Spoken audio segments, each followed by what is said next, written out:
Oke, masih dengan Profesor Kardus. Tak berjasa, tapi jenius.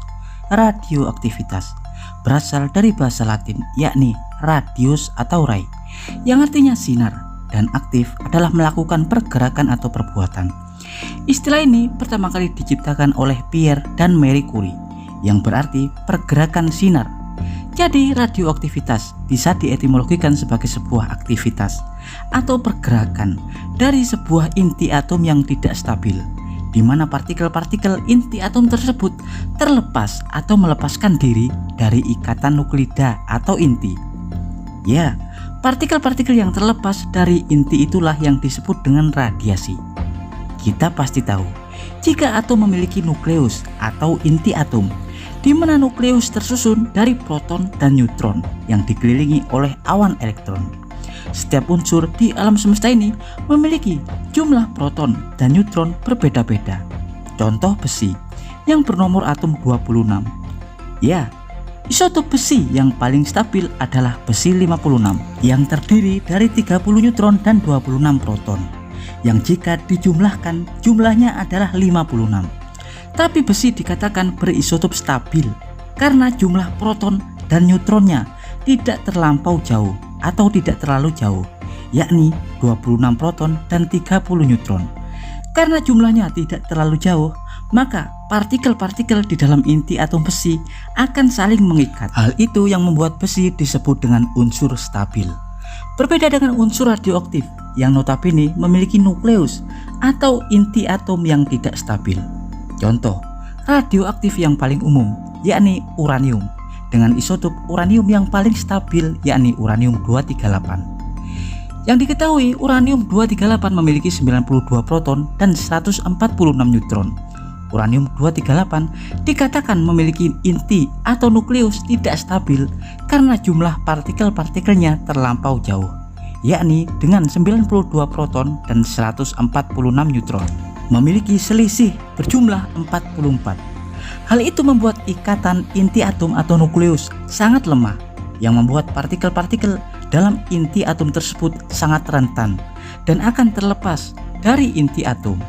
Hal itulah yang disebut dengan peluruhan radioaktif, di mana partikel-partikel penyusun inti atom atau nukleus bahan radioaktif akan melepaskan diri dari inti atom, atau disebut dengan radiasi atau pemancaran partikel atau emisi. Perbandingan jumlah yang mencolok dan terlampau jauh tersebut dari proton dan neutron juga terjadi pada unsur-unsur radioaktif lainnya seperti plutonium dengan isotop yang paling stabil yakni plutonium 244. Plutonium 244 memiliki jumlah proton 94 dan neutron 150.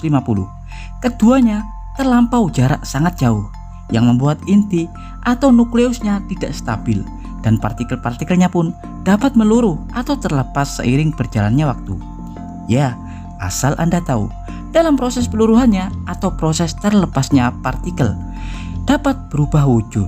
Contoh, uranium 238. Diketahui uranium 238 dapat berubah menjadi thorium 234. Hal itu karena partikel-partikel inti atom uranium terlepas seiring berjalannya waktu.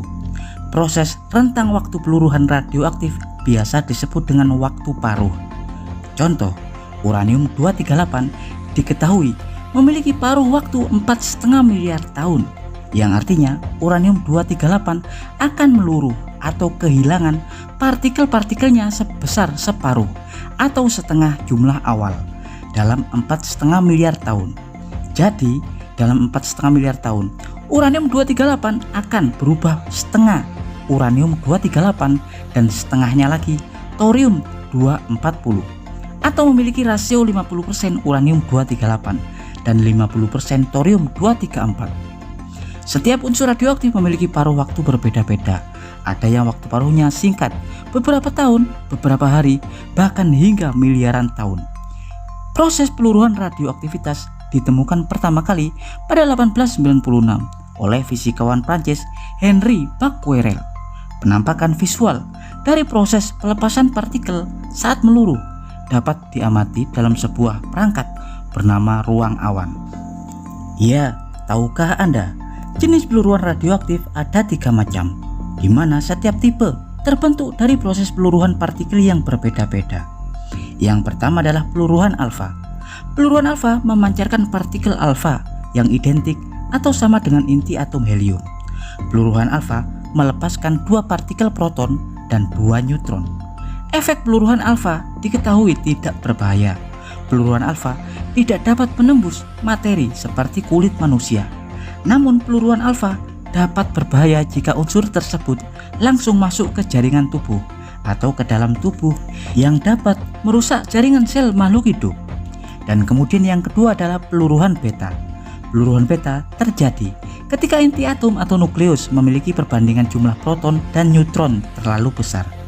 Jika jumlah neutron yang lebih besar, maka neutron tersebut yang akan meluruh dan berubah menjadi proton dengan melepaskan elektron dan anti-neutron atau partikel dari neutron. Dan sebaliknya, jika jumlah proton yang lebih besar, maka proton tersebut yang akan meluruh berubah menjadi neutron dengan cara melepaskan positron atau antipartikel dari elektron dan neutrino. Ya, peluruhan beta lebih berbahaya daripada peluruhan alfa karena dapat menembus kulit. Peluruhan beta juga akan berbahaya jika langsung masuk ke tubuh. Dan kemudian yang ketiga adalah peluruhan sinar gamma. Peluruhan gamma adalah yang paling berbahaya daripada proses peluruhan alfa dan beta. Peluruhan gamma dapat menembus ke seluruh jaringan tubuh manusia, kulit, sel, dan organ yang akan berdampak fatal jika kita terpapar oleh sinar gamma. Peluruhan gamma bisa terjadi pada sebuah unsur radioaktif yang memancarkan emisi kuat dengan energi besar. Umumnya peluruhan gamma tercipta dari tabrakan antar partikel yang meluruh, seperti tabrakan proton dengan proton. Asal Anda tahu, setiap partikel memiliki antipartikel dalam pembentukan gamma. Ketika sebuah proton meluruh dan menabrak proton lain, hal itu akan saling menghancurkan karena setiap partikel seperti proton memiliki antipartikel, yakni antiproton. Dan saat keduanya kolider atau tabrakan, partikel proton dan antiproton akan saling menghancurkan dan akan melepaskan emisi sinar foton atau cahaya radiasi yang disebut dengan gamma. Sinar foton berenergi itulah radiasi pancaran gamma yang diketahui paling berbahaya daripada emisi peluruhan radioaktif lainnya. Ya, dan demikian adalah informasi singkat dari Profesor Kardus tentang sifat dan jenis-jenis peluruhan radioaktif.